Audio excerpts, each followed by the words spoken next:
ఓం నమో వెంకటేశాయ. తిరుమలలో వివాహం జరిపించుకోవాలనుకునేవారు టీటీడీ కళ్యాణ వేదికలో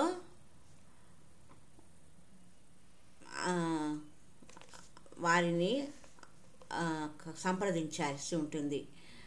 పాప వినాశం దారిలో టోల్గేట్ ప్రాంతంలో టీటీడీ ఏర్పాటు చేసిన సామూహిక కళ్యాణ వేదిక ఉంది. ఇక్కడ 130 మంది పురోహితులు ఉంటారు. ఒకే సమయంలో పలు వివాహాలు జరుగుతూ ఉంటాయి. ఇక్కడ పెళ్లి చేసుకునేవారు తప్పనిసరిగా ఆన్లైన్లో నమోదు చేసుకోవాలి. హిందువులుగా ఉండాలి. టీటీడీ దేవస్థానంసు ఏపీజీఓపీ ఇంట్లోకి లాగిన్ అయ్యి తేదీ, ముహూర్తము, పెళ్లి కుమారుడు, పెళ్లి కుమార్తె ఫోటోలు, వివరాలు, చిరునామా, ఆధార్ కార్డు అన్నీ సహా నింపాలి. అప్లికేషను పెట్టుకోవాలి. ఇవన్నీ సక్రమంగా ఉంటే ఒక రసీదు వస్తుంది.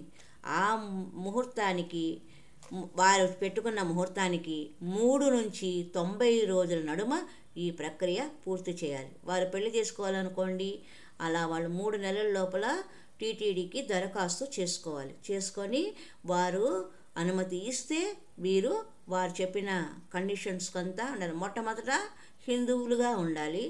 ఆ తర్వాత వారు అడిగే ఫోటోలు, ఆధార్ కార్డు ఇవన్నీ ఉంటాయి కదా, వాటినంతా కూడా వీరు సక్రమంగా జత చేసి పంపించినట్లయితే వారు అనుమతిస్తూ ఒక రసీదు ఇస్తారు. ఆ రసీదు ప్రకారము పలానా సమయంలో చేసుకోవడానికి అనుమతి ఇస్తారు. ఆ అనుమతి ప్రకారము వివాహం చేసుకున్న తర్వాత వారికి ఒక వివాహం ధృవీకరణ పత్రము, అంటే వివాహం జరిగినట్లు ఒక ధృవీకరణ పత్రాన్ని ఆ దంపతులకు ఇస్తారు.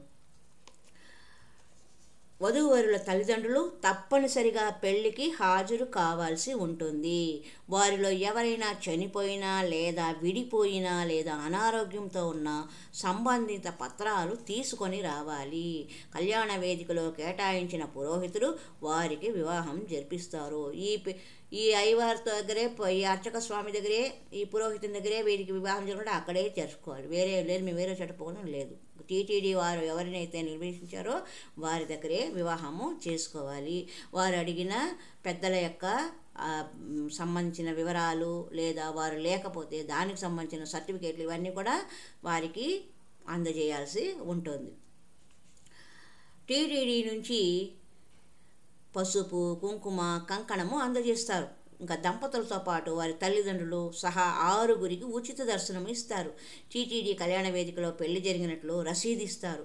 వేదిక పక్కన ఉన్న ప్రభుత్వ రిజిస్ట్రేషన్ ఆఫీసులో ఆ రసీదుని ఇస్తే మ్యారేజ్ సర్టిఫికేట్ పొందవచ్చు. అంటే వీళ్ళకి వివాహం అయినది అని. ఇక్కడ కళ్యాణం పూర్తిగా ఉచితము. ఏడాదికి 2500కు పైగా పెళ్ళిళ్ళు ఈ కళ్యాణ మండపంలో, ఎక్కడ పాప వినాశం దారిలో ఉన్న కళ్యాణ వేదికలో జరుగుతాయి. ఇక 200 రూపాయలతో కాటేజీల్లో కళ్యాణం. సామూహికంగా కాక కొంతమంది విడిగా ప్రత్యేకంగా పెళ్లి చేసుకోవాలనే వారి కోసం కూడా తిరుమలలో అవకాశం ఉంటుంది. కొన్ని కాటేజీలను టీటీడీ కళ్యాణ మండపాలుగా అద్దెకిస్తుంది. ఇలా శంకుమిట్ట కాటేజీలు, ట్రావెల్స్ బంగ్లా కాటేజీలు, ఆళ్వార్ ట్యాంక్ కాటేజీలు వాళ్ళు అలాట్ చేసిన మండపాలు ఉంటాయి. అక్కడ పెళ్లి చేసుకోవాలనేవారు టీటీడీ వెబ్సైట్ నుంచి బుక్ చేసుకోవాలి. ఈ అద్దెలు 200 ఉంటాయి. ఇంకా ఆ కాటేజీలోకి రావాలంటే 25 మంది నుండి 50 మంది బంధుమిత్రులు తక్కువ ఖర్చుతో ఇక్కడ పెళ్లి చేసుకోవచ్చు. ఇక సంపన్నుల కోసం మఠాలు, బాగా ధనిక వ్యక్తులు ఉంటారు, వాళ్లకు మఠాలు కాస్త ఖర్చు పెట్టుకొని తగిన అలంకరణతో మంచి భోజనాలతో వందలాది మంది బంధుమిత్రుల సమక్షంలో పెళ్లి చేసుకోవాలని అనుకునే వారి కోసము తిరుమలలోని వివిధ మఠాల్లోని కళ్యాణ మండపాలు ఉంటాయి. తిరుమలలో 15 మఠాల్లో కళ్యాణ మండపాలు ఉన్నాయి. దాదాపు 500 మంది దాకా కూర్చొని వసతి ఉన్న మఠాలు, మండపాలు ఉన్నాయి. ఈ మండపాల్లో పెళ్లికి దాదాపు 15 లక్షల దాకా ఖర్చు అవుతుంది. ఏడాదికి 500 దాకా పెళ్లిళ్ళు జరుగుతాయి మఠాల్లో. ఈ వివాహాలకు టీటీడీకి ఎటువంటి సంబంధం లేదు. ఇక పేదల వాడల్లో కళ్యాణమస్తు. తిరుమలకు వచ్చి పెళ్లి చేసుకునే అవకాశం లేని జంటలకు 2007 సంవత్సరం నుండి టీటీడీ కళ్యాణమస్తు అనే కార్యక్రమాన్ని శ్రీకారం చుట్టింది. శ్రీవారి ఉత్సవమూర్తులను తీసుకుని వెళ్ళి, అంటే వెంకటేశ్వర స్వామి వారి ఉత్సవమూర్తులను తీసుకొని పోయి తెలుగు రాష్ట్రాల్లో ఉండే ప్రాంతాల్లో పెట్టి దేవాలయాల వద్ద అక్కడ వివాహము నిర్వహిస్తారు. పెళ్లికి అవసరమైన తాళిబొట్టు, వెండి మట్టెలు, కంకణాలు, వధూవరులకు నూతన వస్త్రాలు, పూజా సామగ్రి వంటిని శ్రీవారు అమ్మవారు అంటే పద్మావతి అమ్మవారు ఉండే పాదాల వద్ద ఉంచి ప్రత్యేక పూజలు చేసి జంటలకు పంపిణీ చేస్తారు. ఇక ఉచితంగా విందు భోజనాలు టీటీడీ వారే పెడతారు. ఇక 2001 దాకా ఇలా 45,000 మందికి 45,000 మందికి అప్పట్లో వివాహం చేయించారు. ఈ పథకము ఇప్పుడు లేదు. ఉచితంగా వివాహము చేయడం లేదు, వారికి ఏమి కూడా ఇవ్వడం లేదు ప్రస్తుతం. నిర్వహించే నిర్వాహకులలో ఆసక్తి తగ్గిపోతే టీటీడీ ఉత్సాహంగా వచ్చిన వారికే సహాయం చేస్తుంది. ఉత్సాహం లేని వారికి ఆ కార్యక్రమాలు ఆ పథకాలు అక్కడితో ఆగిపోతాయి. అక్కడ ఏదైనా అవకతవకలు జరిగినా వాటికి స్పందించదు. ఇక పూర్వకాలంలో అయితే ₹2కే పెళ్లి జరిగేది కొండపైన. 1952లో తిరుమలలో అధికారికంగా పెళ్లిళ్ళు నిర్వహించేవారు. 53 మంది పురోహితులు అప్పట్లో తీర్థవాసి పురోహిత సంఘం ఏర్పాటు చేశారు. ఆ పురోహితులకు ₹2 ఇస్తే చాలు పెళ్ళి చేసేవారు ఆ కాలంలో. ఈ సంఘం ద్వారా వచ్చిన మొత్తం ఆదాయంలో 75% పురోహితులకు, 25% దేవస్థానానికి చెంది. ఇప్పుడు సామూహిక వివాహాలు చేస్తారు కదా, ఆ వివాహానికి మనము టీటీడీకి ₹2 కడితే చాలు. అలా ఎన్ని వివాహాలు చేస్తారో అన్ని ₹2లో 75% వివాహం జరిపించిన అర్చకులకు జీతాల రూపంలో వచ్చేవి. మిగిలినవి దేవస్థానం ఖర్చులకు, నిర్వహణ ఖర్చులకు ఉపయోగపడేవి. అలా ఆ కాలంలో జరిగేది. ఎప్పుడు 1952 కాలంలో. ఇప్పుడు 2025. 2003లో 1000 కాళ్ల మండపం తొలగించిన తర్వాత పురోహిత సంఘాన్ని సుదర్శన ఛత్రానికి మార్చారు. ఈ సమయంలో టోకను ₹150కు పెంచారు.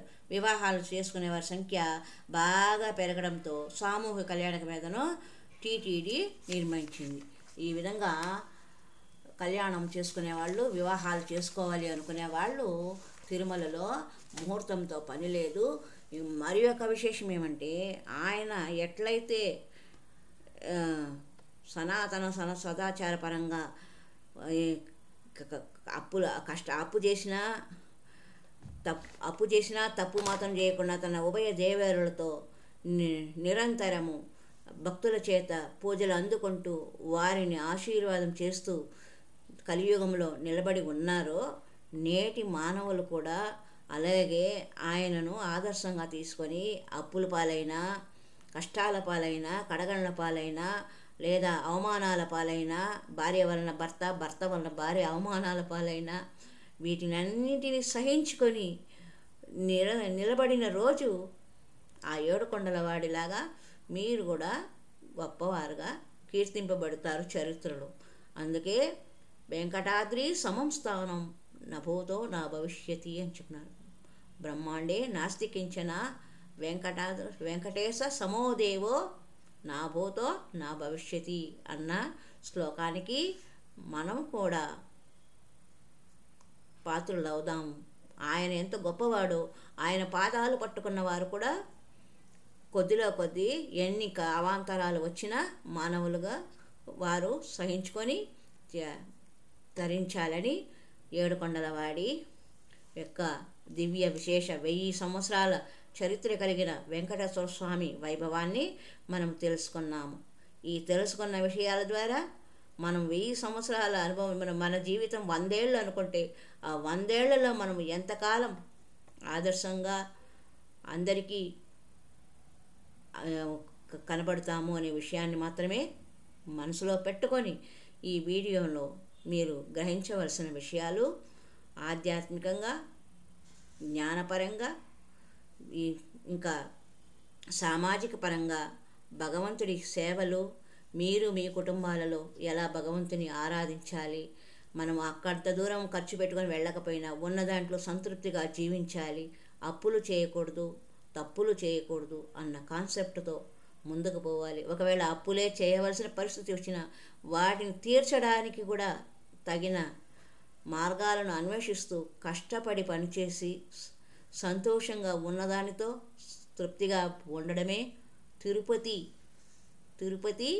తృప్తి అన్న మాటకు నేను ఇచ్చుకున్న ఒక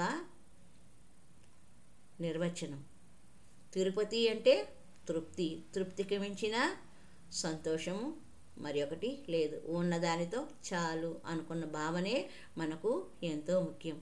సర్వే జనా సుఖినో భవంతు, లోకా సమస్త సన్మంగళాని సంతు. ఓం శ్రీ నమో వెంకటేశాయ. ఓం నమో వెంకటేశాయ.